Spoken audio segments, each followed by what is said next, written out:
నమస్తే అండి. ఈరోజు ఇది హెల్త్ వీడియో.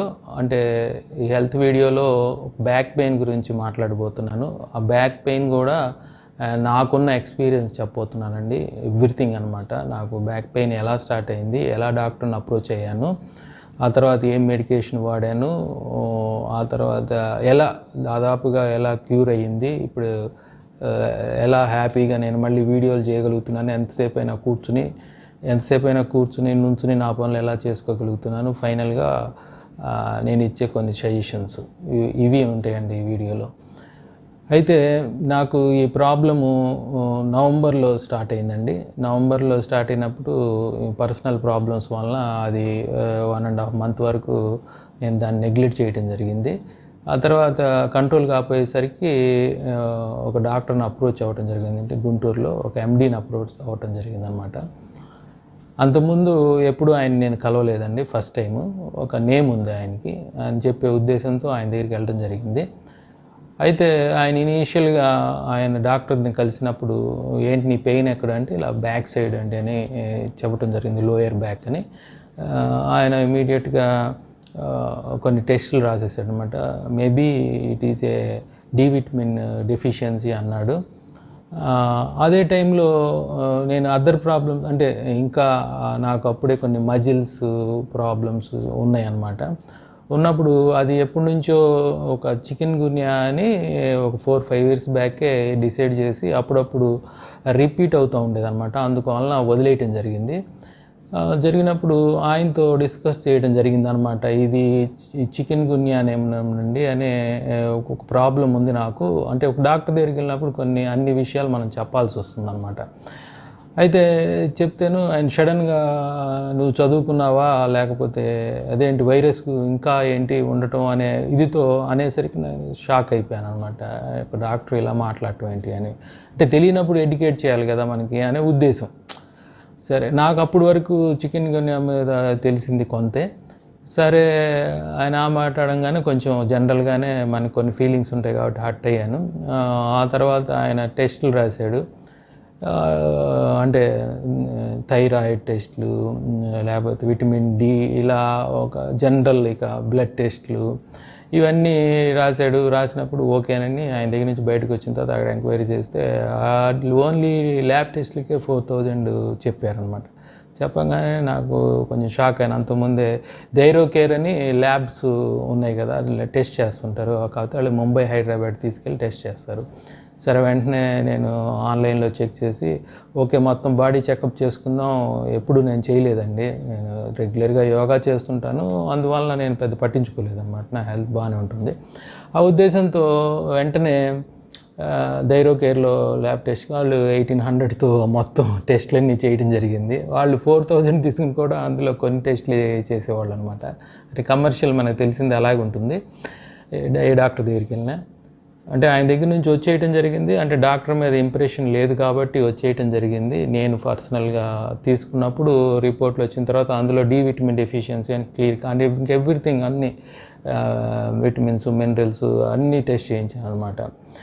ఇక అంటే liver, kidney, everything, heart, everything, ఏ ప్రాబ్లం లేదు అని క్లియర్గా తెలిసింది. సరే, తెలిసిన వాళ్ళతో కొంతమంది ఫోన్లో కాంటాక్ట్ చేసి డాక్టర్స్తో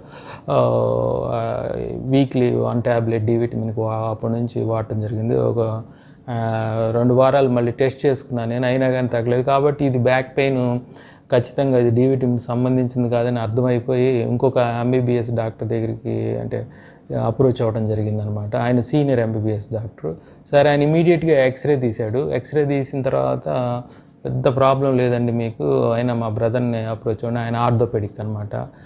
రిఫర్ చేస్తే ఆయన కూడా అదే హాస్పిటల్ ఉంటారు. ఆ డాక్టర్ని కలవడం జరిగింది. ఆయన కూడా ఏదో కొంచెం ఏదో లిటిల్ బిట్ ప్రాబ్లం ఉందండి, మీరు కొంత పెయిన్ కిల్లర్స్ మెడిసిన్ వాడండి అని చెప్పేసి ఒక 2 పెయిన్ కిల్లర్స్ మిగతా ట్యాబ్లెట్లు ఇవ్వటం జరిగింది. అదంతా కూడా ప్రిస్క్రిప్షన్ అంతా చూసిన తర్వాత అది పెద్ద కమర్షియల్గా కనపడింది అనమాట. అంటే మార్నింగ్ ఇచ్చిన పెయిన్ కిల్లర్ ఒకటి వాడమన్నాడు, ఈవినింగ్ పెయిన్ కిల్లర్ వాడమన్నాడు. 2 వేరు కంపెనీలు చూస్తే, కానీ మెడిసిన్ చూస్తే డ్రగ్ చూస్తేనేమో సేమ్ డ్రగ్. సరే, వాళ్ళ కమర్షియల్ ఇంట్రెస్ట్స్ ఉంటాయి కదా అని అర్థమైపోయింది. సరే, ఒక 10 days ఆ మెడిసిన్ వాడాను. ఇక తగ్గలేదు. అప్పుడు ఇమీడియట్గా ఇక ఒక ఎండీని అప్రోచ్ అవ్వాలి. అసలు స్టార్టింగే ఎండీని అప్రోచ్ అవ్వాలి. ఎండీని అప్రోచ్ అయ్యాను. ఆయన దగ్గర నమ్మకం లేక మళ్ళీ ఒక ఎంబీబీఎస్ డాక్టర్ దగ్గరికి వెళ్ళడం జరిగింది. మళ్ళీ ఇంకొక ఊర్లో ఒక మంచి ఎండీ చూసుకుని ఆయన దగ్గరికి అప్రోచ్ అయితే ఆయన ఒక ప్రాసెస్ ప్రకారం చేసి అప్పుడు ఆయన దగ్గరికి వెళ్ళినప్పుడు ఈ ప్రాబ్లం రావడానికి మీకు అలా డాక్టర్ అనేవాడు కొంత హిస్టరీ అడగాలి మనని. ఇనీషియల్గా మనకి ఈ ప్రాబ్లం ఇప్పుడే వచ్చిందా, ఇంతకుముందు ప్రీవియస్ ఏమైనా ఇలాంటి ఏమైనా ఉన్నాయా మీ లైఫ్లో అని అడిగాడు. అప్పుడు నేను ఆలోచించుకుంటే 4-5 ఇయర్స్ బ్యాక్ ఒకరోజు అంటే ఒక స్పాట్లో వచ్చేదన్నమాట నాకు ఆ పెయిన్. అది 4-5 ఇయర్స్ బ్యాక్ 2-3 టైమ్స్ వచ్చింది కాబట్టి నాకు అర్థమైంది ఇది ఇంతకుముందే ఇప్పుడు మొదలైంది అని. అంటే అట్లా ఉంటుంది, మనం గుర్తుపెట్టుకోవాలన్నమాట. ఈ ఒకటే సడన్గా ఒకటే రోజు అగ్నిపర్వతం పేలిపోదు. అది అగ్నిపర్వతం అలా ఎన్నో రోజులు లోపల ఎంతో జరిగిన తర్వాత కానీ అలాగే డిస్క్ ప్రాబ్లం కూడా అంతే. లోపల ఎంతో స్లోగా బ్రేక్ అవుతా ఒకసారి బయటకు వచ్చేస్తుంది. అలా నాకు అప్పుడు ఆలోచిస్తే నాకు అర్థమైంది 4-5 ఇయర్స్ బ్యాక్ నేను ఒకరోజు నైటు ఎటు మూమెంట్ లేని దగ్గర పడుకోవాల్సి వచ్చింది. ఎటు తిరగటానికి వీళ్ళేని దగ్గర ఇప్పుడు అవసరం వచ్చి రెండో రోజు మార్నింగే నాకు అక్కడ పెయిన్ స్టార్ట్ అయిందనమాట. జనరల్గా ఫస్ట్ టైం వచ్చినప్పుడు పెద్ద పట్టించుకోం కదా, లైట్గా ఉండేసరికి వదిలేసాం అనమాట. తర్వాత మళ్ళీ అలా ఈ లాంగ్ 4-5 ఇయర్స్లో 2-3 సార్లు కనపడింది. ఓకే ఇదేంటి సేమ్ రిపీట్ అవుతుంది అన్నట్టు అలా గుర్తుండిపోయింది అనమాట. అదే చెప్పాను అనమాట. ఓకే ఆయన విన్నారు. సరే ఆయన ఫైనల్గా ఆయన ఒక 10 days ట్రైల్ వేశారు, పెయిన్ కిల్లర్స్ ఇచ్చి చూడండి ఈలోపు ఎవరైనా ఫిజియోథెరపీ ఉంటే అప్రోచ్ కండి, ఆయన మనకి అది ఆయన కొంచెం ఆయన ద్వారా ఏమైనా తగ్గుతుందేమో చూద్దాం వీళ్ళు ఒక 10 daysలో అన్నారు. సరే ఫిజియోథెరపిస్ట్ని అప్రోచ్ అవ్వడం జరిగింది. ఆ టైంలో గుంటూరులో వెళ్ళిన ఫిజియోథెరపీ వాళ్ళు చేసింది ఏం లేదు. 1 day అర్థమైపోతుంది, 2 మెషిన్లు పని చేయట్లేదు, ఒక మెషిన్ ఏమో ఆ హీట్ థెరపీ అని హీట్ పెడతాడు, ఇదేంట్రా మనమే హీట్ ప్యాడ్ కొనుక్కోవచ్చు కదా అని అది కూడా మళ్ళీ ఒక సిట్టింగ్ 500, 7 sittings 4000 అరౌండ్ చెప్పాడు అనమాట. అక్కడ నుంచి మనకు రిజల్ట్ ఏం కనపడట్లేక వెంటనే నేను ఒక హీట్ ప్యాడ్ కొనుక్కుని ఎప్పుడైనా ఫీల్ అవుతున్నప్పుడు వస్తూ ఉండేది కదా, రోజు వస్తూ ఉండేది. ఆ టైంలో హీట్ ప్యాడ్ యూజ్ చేసేవాడిని. 10 days తగ్గలేదు. మళ్ళీ ఆయన దగ్గరికి వెళ్ళినప్పుడు క్లియర్గా చెప్పాడు అనమాట, నాకు తెలుసండి ఈ ప్రాబ్లము ఖచ్చితంగా ఇది డిస్క్ ప్రాబ్లమే, మీరు ఒకసారి స్కానింగ్కి వెళ్ళండి, స్కానింగ్లో మనకు క్లియర్గా అర్థమవుతుంది అని చెప్పారు. సరే అని చెప్పి స్కాన్ తీసుకోవడం జరిగింది. అప్పుడు స్కాన్ రిపోర్ట్ తీసుకొస్తే ఆయన క్లియర్గా స్కాన్ రిపోర్ట్ చూపించి ఎక్స్ప్లెయిన్ చేసి కొంచెం లైట్గా డిస్క్ బల్జ్ అండి మీ ప్రాబ్లము, ఈ డిస్క్ బల్జ్ వచ్చింది కాబట్టి అంటే ప్రాబ్లం ఏంటి అంటే అది ఫిజికల్ ప్రాబ్లం, అది ఏ మెడిసిన్కి తగ్గదు, మెకానికల్గా వచ్చిన ప్రాబ్లం కాబట్టి ఒక ఫిజియోథెరపిస్ట్లే దానికి ఏదో ఎక్సర్సైజులు కానీ వాళ్ళ దగ్గర ఉన్న మెషిన్స్తో కానీ ఏదో ఒక వర్కౌట్ చేయించి తగ్గించగలరు అనేది ఒక అప్రోచ్ అనమాట. సరేనండి, ఎప్పుడైతే ఆయన నాకు డిస్క్ బల్జ్ అని చెప్పగానే అప్పటికే నేను ఈ 10 days 20 days నుంచి మనకి కొంత స్టోరీ అర్థమవుతుంది కాబట్టి ఈ బ్యాక్ పెయిన్ డిస్క్ బల్జ్ అన్నిటి గురించి వీడియోస్ చూడటం జరిగింది. ఆ వీడియోస్ చూస్తూ ఉన్నప్పుడు నాకు సుకూన్ ఫిజికల్ థెరపీ అని ఒక నార్త్ ఇండియన్ అండి, పంజాబ్ హర్యానా ఎక్కడో గుర్తులేదు, ఆయన వీడియోస్ చూడటం జరిగింది సుకూన్ ఫిజియోథెరపీ. వెంటనే చాలా బాగా ఇక్కడ నేను అప్రోచ్ అయిన గుంటూరులో 1 or 2 ప్లేస్లో ఉన్న ఒక ఫిజియోథెరపిస్ట్ని అప్రోచ్ అయిన ఆయన ట్రీట్మెంటు, ఆయన చెప్పే విధానము, ఈయన చెప్పే విధానం అన్నీ చూడంగానే క్లియర్గా అంటే నేను యోగా ఆసనాలు ఎక్సర్సైజ్ చేస్తాను కాబట్టి నాకు ఎక్సర్సైజ్ మీద ఒక ఐడియా ఉంది. ఓకే ఈయన దగ్గర కొంత స్టఫ్ ఉంది అని అనిపించింది. వెంటనే నేను ఈ గుంటూరులో డాక్టర్ దగ్గర నుంచి వచ్చేటప్పుడు ఆయన కూడా ఇంకొక రెఫర్ చేయడం జరిగింది ఫిజియోథెరపిస్ట్ని, కానీ అవసరం లేదు అనుకుని ఆన్లైన్లో ఈయన కాంటాక్ట్ చేస్తే ఈయన ఒక 300 రూపీస్ తీసుకుని కన్సల్టెన్సీ ఉందన్నమాట, ఆన్లైన్ కన్సల్టెన్సీ. సరే ఆయన ఒక 4-5 days తర్వాత అపాయింట్మెంట్ ఇచ్చారు. కాంటాక్ట్ చేసినప్పుడు ఆయన నా రిపోర్ట్స్ ఆయనకి పంపించడం జరిగిందనమాట ఆన్లైన్లో. వెంటనే ఆయన నాకు ప్రిస్క్రైబ్ చేశాడు అనమాట, ఏ ఎక్సర్సైజ్ చేయాలి, ఏం చేయాలి, అసలు మొత్తం సబ్జెక్ట్ ఏంటి, ఎలా వస్తుంది ఈ ప్రాబ్లమ్స్ ఎలా రెక్టిఫై చేసుకోవచ్చు అంతా ఆయన చేసిన వీడియోస్ అన్నీ నాకు పెట్టడం జరిగింది. అంటే సింపుల్గా 3 ఎక్సర్సైజులు ఒక 20 డేస్ చేయండి, మీకు ఆటోమేటిక్గా లైన్లోకి వచ్చేస్తుంది, ఏ ప్రాబ్లం ఉండదు. మీకు డిస్క్ బల్జీ అంటే ఇనీషియల్ స్టార్టింగ్ అంటే దాంట్లో చాలా రకాలు ఉన్నాయండి, నెక్స్ట్ వీడియోలో మనం చెప్పుకుందాం. డిస్క్ ప్రాబ్లమ్స్ అనేది నాకు వచ్చింది నీకు అప్పుడే ఒక బల్జిలాగా వచ్చింది బయటికి డిస్క్లో, మీకు ఏదైతే ఫ్లూయిడ్ ఉంటుందో జెల్ లాంటి పదార్థం ఉంటుందో అని చెప్పడం జరిగింది. నాకు అప్పుడే అర్థమైపోయింది స్టోరీ ఏం జరుగుతుందా అనేది. వెంటనే నేను ఆయన చెప్పిన ఎక్సర్సైజులు ఒక 20 డేస్ చేయటం జరిగిందండి. ఇనీషియల్గా డైలీ 3 టైమ్స్ చేసేవాడిని. ఒక 20 డేస్లోనే నాకు చాలా మార్పు వచ్చింది. అయితే ఆ 20 డేస్లో అంటే ఇనీషియల్గా నేను ఆయన స్టార్ట్ చేసేటప్పుడే అప్పటికే పెయిన్ కిల్లర్ మానేశాను అనమాట. ఒక డాక్టర్ దగ్గర 10 డేస్, ఇంకోటి 20 డేస్ వాడాను. అప్పటికి నాకు అర్థమైపోయింది పెయిన్ కిల్లర్ అంటే పెయిన్ కిల్లర్ ఏం చేస్తుంది జనరల్గా, మనం అది మెడిసిన్ ఒక పెయిన్స్కి కాదండి. ఎక్కడైతే మనకి పెయిన్ జనరేట్ అవుతుందో అక్కడ నుంచి బ్రెయిన్కి మెసేజ్ వెళ్ళేటప్పుడు ఆ మెసేజ్ని అక్కడికి పంపకుండా చేస్తుంది, అంతే తప్పితే పెయిన్ని తగ్గించదు కదా పెయిన్ కిల్లర్ అనేది. అందుకని పెయిన్ కిల్లర్స్ వాడటం మంచిది కాదనమాట, తగ్గించుకోవటం మంచిది సాధ్యమైనంత వరకు. అదర్ రెమెడీస్ ఏదైనా ఐస్ పెట్టుకోవటం లేకపోతే హీట్ చేయటము, మనకి ఇలాంటివి చేయగలిగితే కొంతరేపు రిలీఫ్ వస్తుంది, కొంత రెస్ట్ తీసుకోవాలి, ఇలాంటివి చేయాలి అనేది నాకు అర్థమైపోయి పెయిన్ కిల్లర్స్ ఇమీడియట్గా మానేశాను. ఎప్పుడైతే ఎక్సర్సైజ్ స్టార్ట్ చేశానో పెయిన్ కిల్లర్స్ కంప్లీట్గా మానేశాను. నాకు అంత సివియర్ పెయిన్ ఉండేది కూడా కాదనమాట, వస్తూ ఉండేది కానీ తట్టుకునే అంత పెయినే ఉండేదన్నమాట. అయితే ఆ పెయిన్ కిల్లర్స్ అందుకని మానేయటం జరిగింది. అయితే ఈ 20 డేస్లో నేను ఎక్సర్సైజ్ చేస్తున్నప్పుడు రోజు సిన్సియర్గా, అంటే నేను చేసిన పని చెప్తున్నా, సిన్సియర్గా మార్నింగ్ లేచిన తర్వాత ఆయన చెప్పినట్టు, అంటే ఇంకా చాలా చెప్పాడండి. మనం పడుకునే విధానం, మన దిండ్లు పెట్టుకునే విధానము, ఇవన్నీ నేను ఏం ఫాలో అంటే న్యాచురల్గా నేను దిండి ఏం వేసుకుని తల కింద జస్ట్ లైట్గా ఒక కొంచెం మందంగా ఉండే ఒక దుప్పటినే పెట్టుకుంటాను, అది ఎప్పటి నుంచో ఉన్న అలవాటు, దాన్నే కంటిన్యూ చేశాను. కాళ్ళ దగ్గర కూడా ఆయన చెప్పిన ఏమీ చేయలేదు. నార్మల్గా నేను ఎక్కువగా సైడ్ తిరిగి పడుకోవటం అనేది మంచి పద్ధతే బ్యాక్ పెయిన్ ఉన్న వాళ్ళకి. బోర్లా తిరిగి పడుకోకూడదు, సైడ్ తిరిగి పడుకోవచ్చు, లేకపోతే స్ట్రైట్గా వెళ్ళకిలా పడుకోవచ్చు అనమాట. అది పడుకునే పద్ధతి. చాలామంది చెప్తుంటారు పడుకునే పద్ధతులు ఇవన్నీ. అయితే నేను చాలా వీడియోస్ చూశాను. నేను ఎందుకు వీడియో చేయాలి అనుకుంటున్నానంటే, నేను చాలా వీడియోస్ చూశాను. చాలా వీడియోస్ ఏదో ఒక్కొక్క ఐటెం, ఏదో కొంచెం ఒకడు ఒక ఎక్సర్సైజ్ చెబుతాడు, ఇంకోటి దీని మీద ఒక చిన్న ఐటెం తయారు చేసి దాని మీద ఇలా పడుకోండి అని చెప్తాడు, ఇంకోడేమో ఇది తినండి అని చెప్తాడు, ఇంకోళ్ళు అది చేయండి అని చెప్తారు. అంటే ఇది పెయిన్ అనేది ఎలా ఉంటుందంటేనండి, ఆ డాక్టర్ దగ్గరికి వెళ్ళకముందు, నేను స్కానింగ్ రిపోర్ట్ నాకు రాకముందు, నేను ఈ వీడియోస్ చూస్తా, ఈ ఆన్లైన్లో చూస్తా, కొన్ని వెబ్సైట్స్ ఎన్ని చూస్తున్నప్పుడు అంటే ఎన్నో ప్రాబ్లమ్స్ ఉంటాయి. ఒక బ్యాక్ పెయిన్కి రీజను మనకి క్లియర్గా మనకి రిపోర్ట్ చూసి తెలిసే వరకు మన మైండ్లో చాలా చదువుతూ ఉంటే, లేదా ఫ్రెండ్స్ని జనరల్గా కొంతమంది ఫ్రెండ్స్తో మాట్లాడి తెలుసుకుంటూ ఉంటే మనం ఏంటి ఆ ప్రాబ్లం ఏంటో అనే ఒక భయం ఉంటుంది అన్నమాట. మనకి ఏదో అయిపోయింది, మనం ఇంకా ఫ్యూచర్లో ఏం చేయలేమా. ఏ పెయిన్ అయినా అంతే, మీకు మైగ్రేన్ తీసుకోండి, లేకపోతే ఆర్థరైటిస్ తీసుకోండి, లేకపోతే బ్యాక్ పెయిన్స్ తీసుకోండి, ఇవన్నీ మైండ్లో ఉండే ప్రాబ్లమ్స్ అన్నమాట మేజర్గా, ఆ భయం.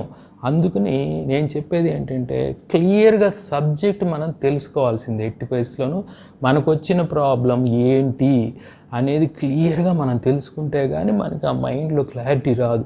క్లారిటీ వచ్చిన తర్వాత ఇక మనం ఇది ఎక్సర్సైజ్ చేస్తేనే తగ్గుతుంది అని నమ్మకం ఉంటేనే మనకి తగ్గుతుంది.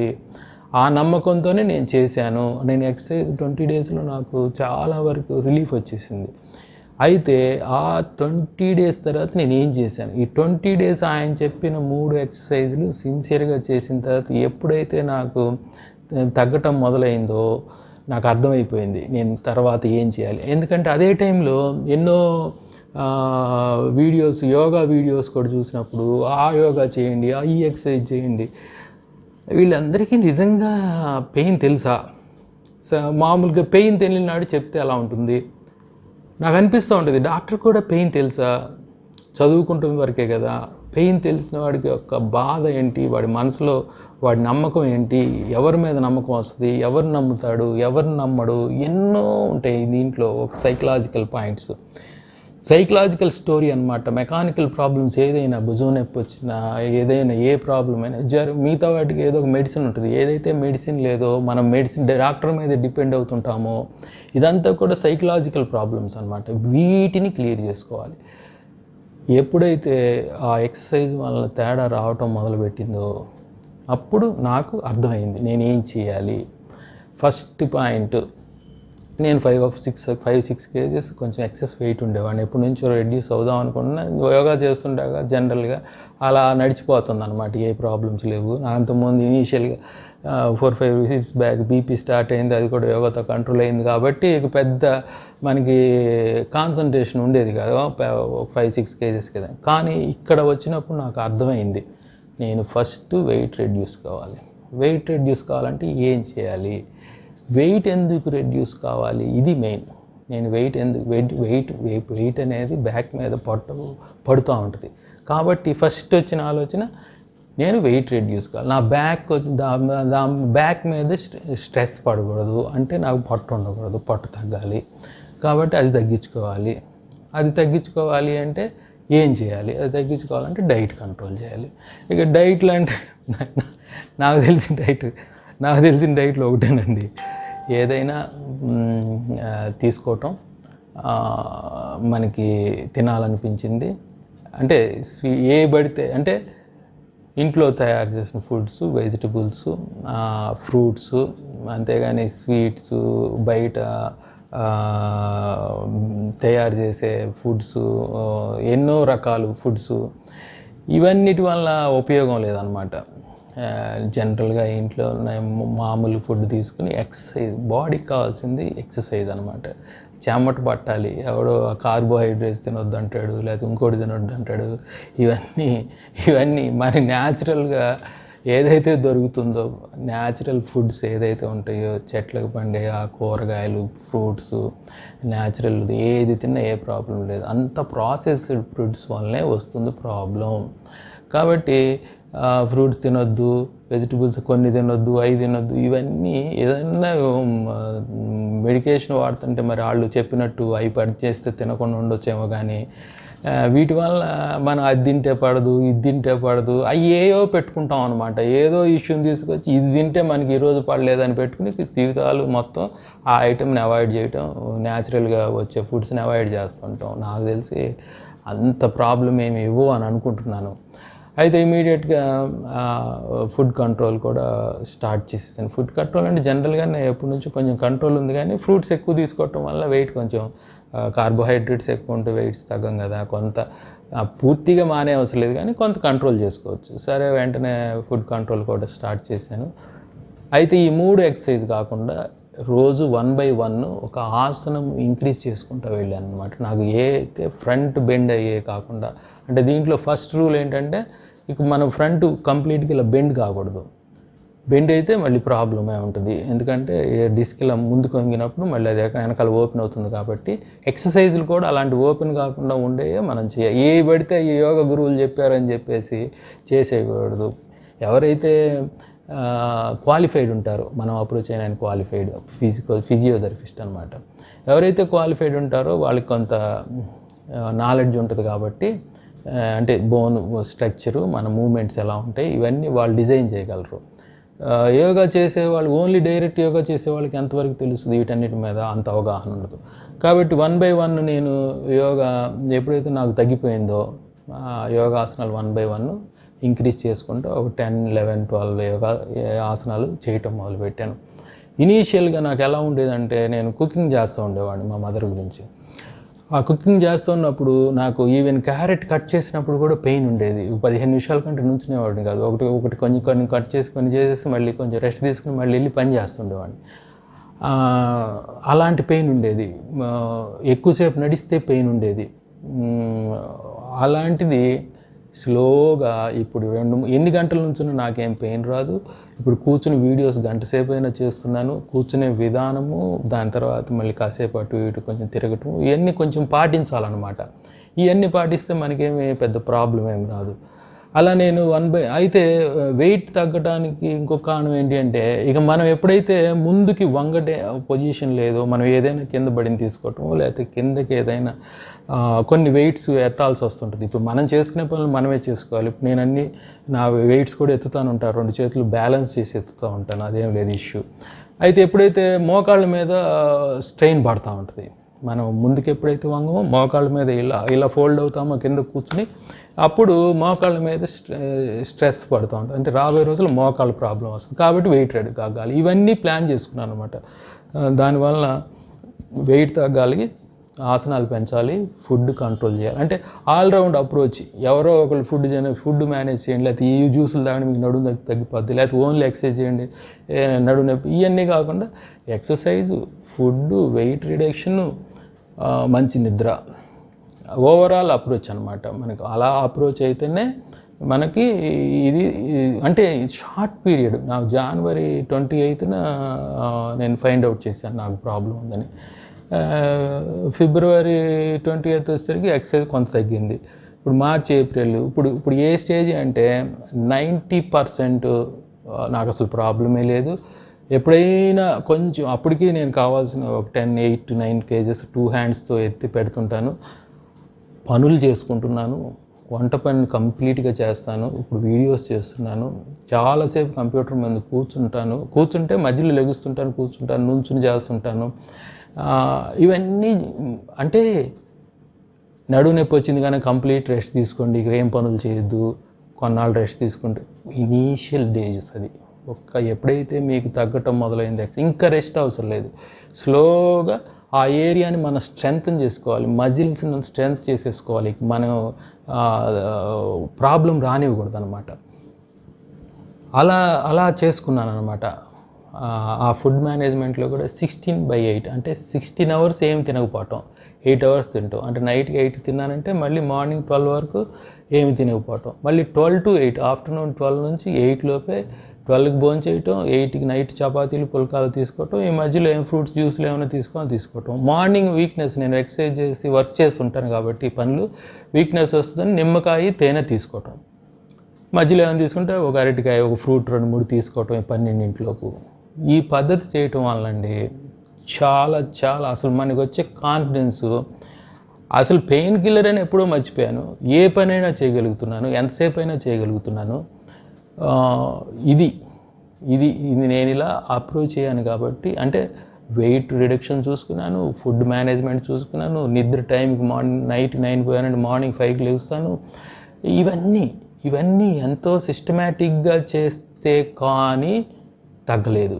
అది అంత ఈజీగా అంటే నేను ఈ ప్రాసెస్లో ఒక్కొక్క ఫ్రెండ్ని చాలా రోజుల తర్వాత మాట్లాడటం, వాళ్ళకి వచ్చిన ఎక్స్పీరియన్స్ మిగతా వాళ్ళే చూస్తూ ఉన్నప్పుడు అసలు నాకు భయం వేసేది. ఏంటి ఒక్కొక్కళ్ళు క్రానిక్ చేసేసుకోవటం, నెలల తరబడి, సంవత్సరాల తరబడి బ్యాక్ పెయిన్ క్యారీ చేయటం, భయపడటం, ఎవరికైనా ఆపరేషన్ చేయించుకోవాలంటే కొంతమందికి ఆపరేషన్ అంటే భయపడి సంవత్సరాల తరబడి పోస్ట్పోన్ చేసుకోవటం. ఇక జీవితం అంతా అండి ఒక నెలన్నర నేను ఆ పెయిన్ భరాయించినప్పుడు నాకు ఆ బాధ అనేది ఏంటో తెలిసింది. అయితే కొన్ని సంవత్సరాలు అలవాటు పడిపోతే ఇక ఆ బాధ అలవాటు పడిపోతారు, అదే పెయిన్ కానీ అలవాటు పడిపోతారు. ఇప్పుడు కరోనాకు మనం ఎలా అలవాటు పడిపోతున్నామో కొన్ని నెలల తర్వాత అలవాటు అయిపడిపోతాం జనరల్గా, అలాగే అలవాటు పడిపోవచ్చేమో. కానీ మన చేతిలో ఉన్నప్పుడు ఎందుకు వదులుకోవాలి, లైఫ్ ఒకటే కదా, ట్రై చేయాలి కదా ప్రతిదీ కూడా అనేది ఉండాలి కదా. అప్పుడు మా ఫ్రెండ్స్ దగ్గర చూసుకుంటే ఒకటికి 9 అంటే ఈ ప్రాసెస్ ఎలా ఉంటుందంటే, ఈ బ్యాక్ పెయిన్ అనేది న్యాచురల్గా కూడా క్యూర్ అవుతుందండి. తర్వాత ఎక్సర్సైజ్ ద్వారా క్యూర్ అవుతుంది. మళ్ళీ మీరు ఏమాత్రం మళ్ళీ నెగ్లెక్ట్ చేసి ఎప్పుడైనా ఓవర్ వెయిట్ ఎత్తి ఏదైనా చేసినా మళ్ళీ పెయిన్, మళ్ళీ స్ట్రెస్ అయినా మళ్ళీ పెయిన్ రిపీట్ అవుతూ ఉంటుంది. ఇదేమి కంప్లీట్ క్యూర్ అయిపోయిందని అనుకోవటానికి లేదు. రెగ్యులర్ ఎక్సర్సైజ్ కంప్లీట్గా ఎప్పుడు మంచిది కూడా, బాడీకి కూడా మంచిది. రోజు అన్నం తింటలేదా అలాగే ఎక్సర్సైజ్ చేయటమే. దీనివల్ల ఇంకా బెనిఫిట్స్ ఉంటాయి. ఓకే, ఇది ఒక ప్రాబ్లం వచ్చింది కాబట్టి మనం రోజు ఎక్సర్సైజ్ చేయడానికి ఒక ఛాన్స్ వచ్చింది. ఛాన్స్ తీసుకోవటం. న్యాచురల్గా కూడానండి ఒక డాక్టర్ గారు ఉన్నారనమాట. ఆయనకి ఎంతో బెస్ట్ ప్రాక్టీస్ చేసి కొన్ని సంవత్సరాల పాటు నైట్ డే ఎప్పుడొచ్చిన పేషెంట్స్ చూసిన డాక్టర్ గారికి ఒకటే చైర్లో పొజిషన్లో కూర్చోవటం వల్ల బ్యాక్ పెయిన్ వచ్చింది. చివరికి ఆయన ఆపరేషన్ చేసుకోవడం జరిగింది. ఆ తర్వాత ఆయనకి రిపీటెడ్గా అప్పుడప్పుడు వస్తూ ఉంటుంది అనమాట స్ట్రెయిన్ అయినప్పుడు. ఆయనకి ఎప్పుడైతే బ్యాక్ పెయిన్ స్ట్రెయిన్ వచ్చిందో ఒక్క 3 days కంప్లీట్గా రెస్ట్ తీసుకుంటాడు. అసలు మూవ్మెంట్ కూడా ఉండదు అనమాట. ఓన్లీ బాత్రూమ్కి వెళ్ళి రావటం. ఆయన చెప్తారనమాట, ఎవరికైనా ఇనీషియల్గా వస్తేనండి ఇదొక ఫాలో అవ్వచ్చు అనమాట. రిపీటెడ్గా ఉన్న వాళ్ళకి వచ్చినా కానీ కొత్తగా అంటే తెలియదు చాలామందికి అది బ్యాక్ పెయిన్ అని డాక్టర్ చెప్పేవారు. ఇనీషియల్ 3 days మాత్రం కంప్లీట్గా బెడ్ రెస్ట్ తీసుకోవాలి. ఓన్లీ బాత్రూమ్కి వెళ్ళి రావటం, ఫుడ్ తినటం, పడుకోవటం. ఆయన 3 రోజులు అలా ఉండేవాడు. ప్రాక్టీస్ కూడా వదిలేసుకుని తర్వాత మళ్ళీ నార్మల్గానే ఆయన ప్రాక్టీస్ చేసుకుంటూ ఉండేవాళ్ళు. ఆయన కనుక్కున్న ఆయనకున్న చాలామంది డాక్టర్లు కూడా చెప్తారనుకుంటా కంప్లీట్. ఎందుకంటే ఆ రెస్ట్ తీసుకున్నప్పుడు న్యాచురల్ ప్రాసెస్ ఉంటుంది. ఏదైతే డిస్క్ బల్జ్ బయటకు వచ్చిందో మన యాంటీబాడీస్ అదేదో ఫారిన్ బాడీ అనుకుని అటాక్ చేస్తాయి అన్నమాట. ఆ తర్వాత కొన్నాళ్ళకి జెల్లీ లాంటి పదార్థం ఏదైతే ఉంటుందో ఆ ఫ్లూయిడ్ లాంటిది అది డ్రై అయిపోతుంది అనమాట. ఫస్ట్లో కొంచెం ఉబ్బెత్తుగా ఉన్నది ఈ నర్వస్కి లేకపోతే ఈ బోన్స్కి వీటన్నిటికీ స్ట్రెస్ చేస్తా ఆ ఏరియా మొత్తం మనకి పెయిన్ వస్తూ ఉంటుంది కదా. అదంతా కూడా ఎప్పుడైతే దాన్ని చప్పబడిపోద్దో తగ్గిపోద్ది అనమాట. అది ఎక్సర్సైజ్ వల్ల కానీ అందుకనే ఎక్సర్సైజ్ చేయమంటారు. అది ఎక్సర్సైజ్ చేయటం వల్ల అది ఒకసారి బయటకు వచ్చింది లోపలికి వెళ్ళదండి. అంటే ఈ బయటకు వచ్చిన విధానాలు కూడా చాలా ఉంటాయి. అవి డిఫరెంట్ ప్రాబ్లమ్స్ ఉన్నాయి డిస్క్లో, అవి కూడా మాట్లాడుకుందాం నెక్స్ట్ వీడియోలో. కాబట్టి ఇది లోపలికి వెళ్ళదు ఒకసారి బయటకు వచ్చిందంటే. కాబట్టి అది డ్రై అయిపోవాలి. డ్రై అయిపోయినప్పుడు అప్పుడు దాని నర్వస్ కానీ ఏ సిస్టాన్ని కానీ అంత ప్రెస్ చేయదనమాట. దీంట్లో సయాటికా అని ఉంది. అది సయాటికా నర్వ్ని ప్రెస్ చేసినప్పుడు వచ్చే ప్రాబ్లమ్స్ అనమాట. అయితే నెక్స్ట్ వీడియోలో అసలు ఎలాంటి ప్రాబ్లమ్స్ ఉన్నాయి, ఎవరు ఆపరేషన్ చేయించుకోవాలి, ఎవరు అవసరం లేదు, ఎవరు ఎక్సర్సైజ్ తగ్గించుకోవచ్చు, వాటన్నిటి గురించి కూడా నాకు తెలిసిన నాటే డాక్టర్ నేను చెప్పగలిసినందుకు చెప్తానండి.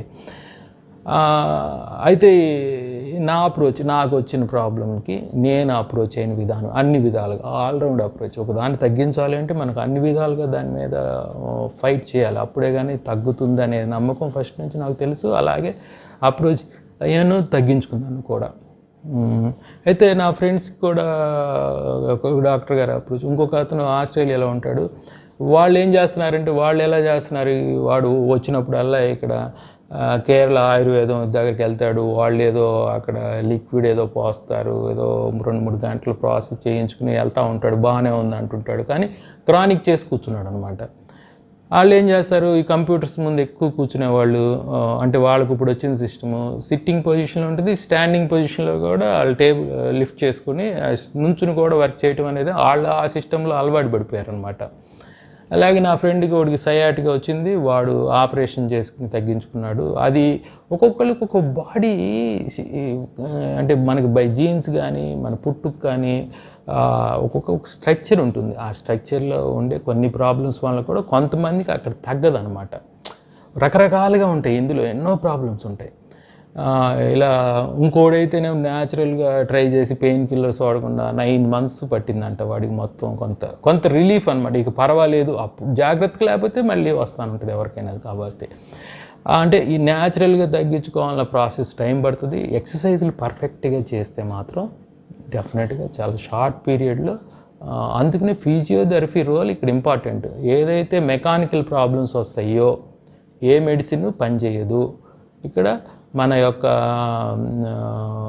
ఫిజియోథెరపీ రోలు చాలా ఇంపార్టెంట్. కాబట్టి నేను చెప్తున్నాను, ఆ సుకూన్ ఫిజియోథెరపిస్ట్ని మీరు ఎవరైనా వీడియోస్ చూస్తే SUKOON అనమాట, కింద లింక్ కూడా ఇస్తాను నేను. ఆయన వెబ్సైట్ చూడండి. ఆయన అప్రోచ్ కావాలంటే మీరు అప్రోచ్ అయ్యి మాట్లాడుకోవచ్చు. డెఫినెట్గా మంచి సజెషన్ ఇస్తాడు. అలాగే వీడియోలో నేను ఏ అయితే ఆసనాలు చేశానో అది కూడా అటాచ్ చేయడం జరుగుతుంది. చూడండి నేను ఏ విధంగా చేశాను అనేది తెలుస్తుంది మీకు. ఆ తర్వాత ఫైనల్గా నేను చెప్పేది ఏంటి అంటే రెండు అండి. ఒకటి మేజర్గా ఇక్కడ డాక్టర్ రోల్ ఎంత, మన రోల్ ఎంత. ఒక్కొక్క డిసీజ్కి ఒక్కొక్క విధంగా ఉండొచ్చు. ఒక్కొక్క ఆపరేషన్ బట్టి డాక్టర్ రోల్ పెరగచ్చు. ఇక్కడ డాక్టర్ రోల్ తక్కువ 30%, మెకానికల్ ప్రాబ్లం కదా, మన రోల్ ఎక్కువ 70%. డాక్టర్ని సెలెక్ట్ చేసుకోవడం ఇంపార్టెంట్ మందే. ఈ ప్రాసెస్లో ప్రతి వాళ్ళు 4-5 డాక్టర్ని టచ్ చేసిన వాళ్ళే. ఎందుకంటే కొంతమంది డాక్టర్లకి అంత జ్ఞానం ఉండదు. ఎందుకంటే నేను ఒక ఎండీని అప్రోచ్ అయినప్పుడు ఆయన చికెన్ గున్యా గురించి అలా చెప్పిన తర్వాత నేను మొత్తం వెబ్ సెర్చ్ చేశాను. సెర్చ్ చేసినప్పుడు WHO వాళ్ళు క్లియర్గా మెన్షన్ చేశారు, ఈ ప్రాబ్లం అనేది 3-4 ఇయర్స్ కూడా వైరస్ ఒంట్లో ఉంటుంది అనేది క్లియర్గా అనమాట. అప్పుడు అర్థమైంది కొంతమందికి అప్డేట్ అవరు డాక్టర్లు, ఇక అంతే వాళ్ళు పేషెంట్లను అంటుంటారు, వాళ్ళకి తెలియక మళ్ళీ తిరిగి అనిపించింది అనమాట. కాబట్టి డాక్టర్ని సెలెక్ట్ చేసుకోవడం ఇంపార్టెంటే. కాకపోతే డాక్టర్ రోల్ని లిమిట్ చేయండి. మీరు ఎక్కువ అయితే 3-4 డాక్టర్ దగ్గరికి వెళ్ళేసరికి మనకు ఆటోమేటిక్గా నాలెడ్జ్ వస్తుంది. ఏదైనా వస్తువు కొనేటప్పుడు 3-4 షాపులు ఎలా తిరుగుతామో, ఇది సీరియస్ ప్రాబ్లం కాబట్టి ప్రతి వాళ్ళు తిరుగుతా తప్పేం లేదు. తిరిగేసరికి ఒక్కొక్కరి దగ్గర మనకు చెప్పింది బాగుంది అనిపించి, మన సబ్జెక్ట్ కాదు కదా, ఇక వాళ్ళని అప్రోచ్ అవుతాం అనమాట. Doctor role important. రెండోది వెయిట్. ఒక 2 kgs ఎక్సెస్ ఉండొచ్చు, తప్పేం లేదు. మీరు వెయిట్ చూసుకోండి. మీ బాడీ హైట్, మీ స్ట్రక్చర్ని బట్టి మీ వెయిట్ ఎంత ఉండాలి. వెయిట్ ఖచ్చితంగా మెయింటైన్ చేయాలి. వెయిట్ మెయింటైన్ చేస్తే మీకు మళ్ళీ ప్రాబ్లం రాదు. నేను చూశాను లేడీస్ని చాలామంది, మా కజిన్స్ అందరినీ కంటిన్యూగా క్రోనిక్తో బాధపడుతూ ఉంటారు. రీజన్ ఏంటంటే వెయిట్ రెడ్యూస్ అవ్వలేరు వాళ్ళు. కొంతమంది వాళ్ళకు ఉన్న డిఫికల్టీస్, వాళ్ళ ఇంట్లో ఉన్న ప్రాబ్లం, వాళ్ళకున్న రోల్ అలాంటిది అనమాట, వాళ్ళు చేయలేరు. కొంతమంది లేడీస్ ఇప్పుడు వస్తున్న యంగ్ జనరేషన్ డిఫరెంట్గా ఎక్సర్సైజ్ చేయగలుగుతున్నారేమో కానీ వాళ్ళతో ఉన్న ప్రాబ్లం, అందుకని వాళ్ళు క్రానిక్ చేసి కూర్చుంటారు అనమాట నేను చూసిన వాళ్ళు. కాబట్టి వెయిట్ ఒకటి, డాక్టర్ని సెలెక్ట్ చేసుకోవడం చాలా ఇంపార్టెంట్. అలాగే డాక్టర్లో లిమిటెడ్ రోల్, ఇక్కడ మీ role main role. 2 weight reduce కావాలి. వెయిట్ రెడ్యూస్ కావాలంటే ఏం చేయాలి, చాలా అప్రోచెస్, ఎవరి ఇంట్రెస్ట్ వాళ్ళది. అదండి ఈ వీడియోలో నేను చెప్పదలుచుకుంది. అయితే బ్యాక్ పెయిన్ మీద కొంత సబ్జెక్ట్ నాకు తెలిసింది, నేను తెలుసుకున్నది, ఎవరు ఆపరేషన్ చేయించుకోవచ్చు లేదు, చాలామంది ప్రొఫెషనల్ డాక్టర్స్ చెప్పుంటారు. నేను చిన్న వీడియో దాని మీద చేద్దాం అనుకుంటున్నాను. బ్యాక్ పెయిన్ గురించి మనం ఇప్పుడు ఏ ఆసనాలు ఇస్తే బెటర్గా ఉంటుందో చూద్దాము. ఇది ఇప్పుడు మనం ఫస్ట్ చేయబోయేది పవన ముక్తాసన. ఇది 1 2 3 4 5 6 7 8 9 10 టైమ్స్ చేయాలండి. అలాగే నెక్స్ట్ లెఫ్ట్ లెగ్ కూడా 10 టైమ్స్ చేయాలి. 10 నెంబర్స్ చదవాలి. అలా 10 టైమ్స్ చెయ్యాలన్నమాట ఒక్కొక్క ఆసనం. ఇప్పుడు దీన్ని అర్ధ హలాసన అంటాం. ఇది కూడా కౌంట్ చేయాలి 10 number, right leg left leg కూడా. అలా 10 టైమ్స్ చేయాలన్నమాట. నేను 1 టైం చేసి చూపిస్తున్నాను, 10 టైమ్స్ చేయాల్సి వస్తుంది. ఇది థర్డ్ అనమాట. ఇదేంటి అంటే కొంచెం సీటు పైకి ఎత్తాలన్నమాట. ఇది కూడా 10 టైమ్స్, 10 నెంబర్స్ చదివి 10 టైమ్స్ చేయాలన్నమాట. ఇలాగా ఇది వచ్చేసి సేతు బంధాసన అంటారనమాట. ఇది కూడా 10 నెంబర్ కౌంట్ చదవాలి. ఆ తర్వాత ఆసనం వచ్చేసేసరికి ఇది ఒకసారి చేస్తే సరిపోతుంది.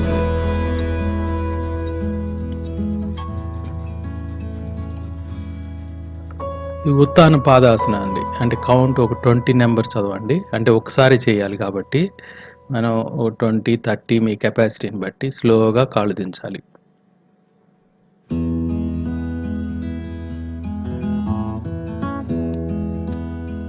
తల కింద చేతులు పెట్టుకోవాలి. ఈ లెఫ్ట్ మోకాలు వచ్చి రైట్ పాదం మీద ఆనాలన్నమాట. తల వచ్చేసి లెఫ్ట్ సైడ్ చూస్తుండాలి. ఇది 20 కౌంట్ చదవండి. ఇప్పుడు రైట్ లెగ్ వచ్చి ఎడమ కాలికి ఆంతా ఉంటుందండి పాదానికి. ఇది కూడా 20 కౌంట్ చేయండి.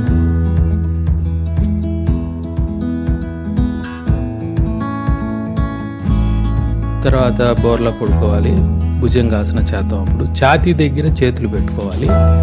చేతులు పెట్టుకుని భుజంగాసన చేయాలి. అంటే రకరకాలుగా చేస్తారు, సైడ్ కూడా పెట్టుకుంటారు, కానీ ఛాతీ దగ్గర పెట్టుకుని ఫస్ట్ చేయాలి. అన్నీ 1 టైం అండి. ఇది పక్కన చేతులు పెట్టుకుని రైట్ సైడ్ ఒకసారి, లెఫ్ట్ సైడ్ అలా ఒకటి 10 కౌంట్ చేయాలన్నమాట.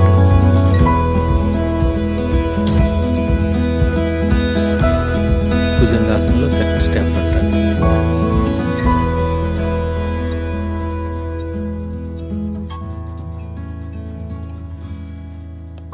తర్వాత దీన్ని శలభాసన అంటారు. 2 చేతులు 2 తొడల కింద పెట్టుకోవాలి.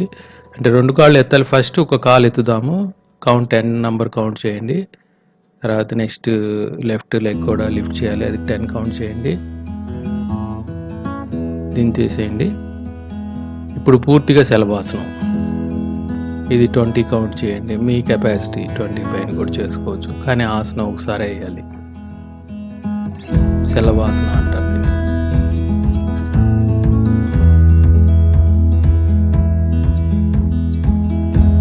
ఇప్పుడు ఈ రైట్ లెగ్ని ఒక రైట్ సైడ్ ఒక 6 టైమ్స్, మళ్ళీ లెఫ్ట్ సైడ్ ఒక 6 టైమ్స్ రౌండ్గా తిప్పండి. బ్యాక్ మీద మంచి స్ట్రెయిన్ పడుతుంది, ఉపయోగపడుతుంది బ్యాక్. లెఫ్ట్ లెగ్ కూడా అలాగే మజిల్ స్ట్రెంగ్త్ పెరుగుతుంది అన్నమాట.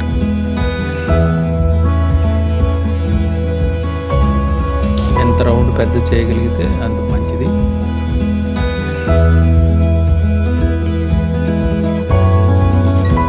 ధనురాసన, 2 కాళ్ళు పట్టుకుని కాళ్ళు పైకి లేపాలి. ఎంత లేపగలిగితే అంత మంచిది. కాళ్ళు ఛాతీ మళ్ళీ పట్టు భాగం ఆనుతూ ఉండాలన్నమాట.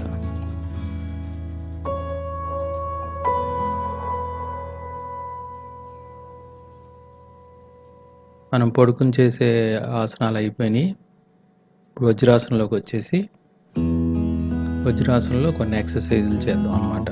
అంటే వజ్రాసనంలో కాసేపు కూర్చోవాలి కాబట్టి కొన్ని ఎక్సర్సైజ్ ద్వారా వజ్రాసనాలో కొంచెం టైం స్పెండ్ చేయొచ్చు. హ్యాండ్స్ 10 టైమ్స్ ఓపెన్ చేసి క్లోజ్ చేయండి. Round twist. రైట్ సైడ్ ఒకసారి 10 టైమ్స్, లెఫ్ట్ సైడ్ 10 టైమ్స్ చేయండి. 2 చేతులు అలా ముందుకు వెనక్కి 10 టైమ్స్ చేయండి. హెడ్ కిందకి పైకి ఒక 10 టైమ్స్. అలాగే లెఫ్ట్ రైట్ 10 టైమ్స్.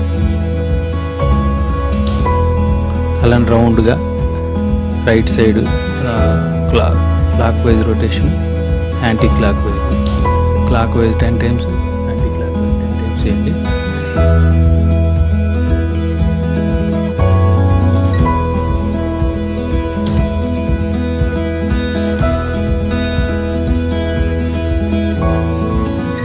సుప్త వజ్రాసన చేద్దాము. కంప్లీట్గా కాళ్ళు కొంచెం వెడల్పు చేసుకుని మీ బాడీ మొత్తం వెనకాల కంప్లీట్గా నేలకి ఆనుకోవాలన్నమాట. ఎంతసేపు ఉండగలిగితే అంతసేపు ఉండండి.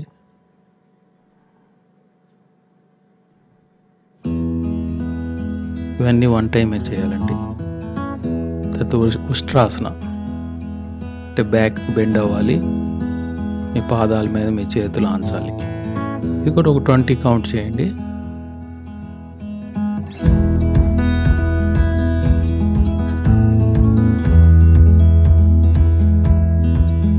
అయిపోయిన తర్వాత మనం ఇప్పుడు వజ్రాసనంలో ప్రాణాయామం చేద్దాం. ప్రాణాయామం 2 ఎక్సర్సైజులు అండి. ఒకటి ఏంటి అంటే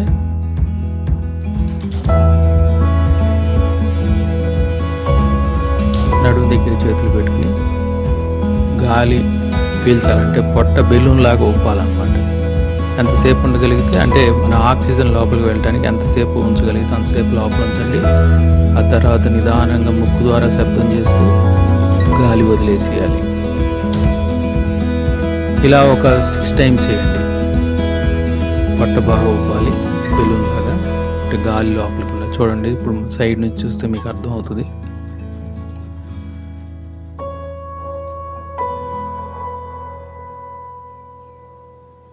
పొట్ట గాలి లోపలికి తీసుకుని గాలి నింపాలన్నమాట. ఇప్పుడు బాగా చూడండి, పొట్ట భాగంలో గాలి బాగా నింపబడింది. ఎంతసేపు ఉండగలిగితే అంతసేపు నిదానంగా ముక్కు ద్వారా శబ్దం చేస్తూ గాలి వదిలేయాలి. ఇలా ఒక 6 టైమ్స్ చేయండి.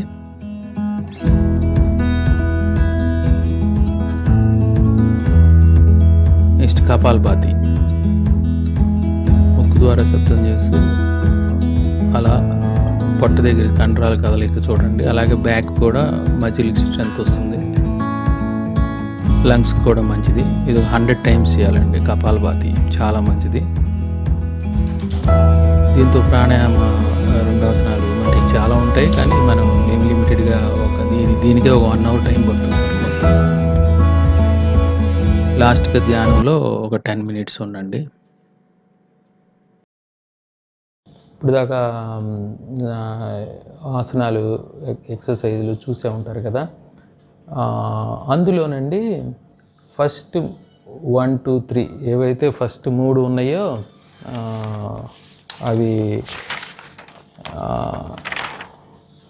అవి కంపల్సరీగా ఒక 20 డేస్ అవి చేయాల్సి వస్తుంది అన్నమాట. ఆ తర్వాత ఇవన్నీ కూడా నేను 1 by 1 యాడ్ చేసుకుంటూ వచ్చిందనమాట. అది నా అప్రోచ్. నాకున్న ప్రాబ్లం, నాకున్న డిస్క్ బల్జికి ఉన్న ప్రాబ్లంకి. అలా కాకుండా సైయాట్ కానీ ఇందులో రకరకాలు ఉన్నాయి, ఒకటి కాదు ఎన్నో ఉన్నాయి, ఒక 5-6 రకాలు ఇంకా ఉన్నాయి అన్నమాట. వాటన్నిటికీ ఎవరైతే మీరు ఫిజియోథెరపిస్ట్ని బిలీవ్ చేస్తారో వాళ్ళు చెప్పినట్టు ఎక్సర్సైజ్ ఉండాలి. ఓన్లీ మెషిన్ మీద కూర్చోబెట్టి పంపిస్తే సరిపోదు. ఖచ్చితంగా ఆ ఎక్సర్సైజ్ చేస్తూ కొంత తగ్గిన తర్వాత యోగ ఆసనాల్లో కొన్ని చేస్తే మాత్రం చాలా చాలా బాగుంటుంది. అందువల్లనే నేను చేసి నాకు తగ్గటం వల్ల నేను అవి మీకు వీడియో రూపంలో ఇవ్వటం జరిగిందండి. ఇప్పుడు దాకా ఈ వీడియో చూసినందుకు థ్యాంక్స్.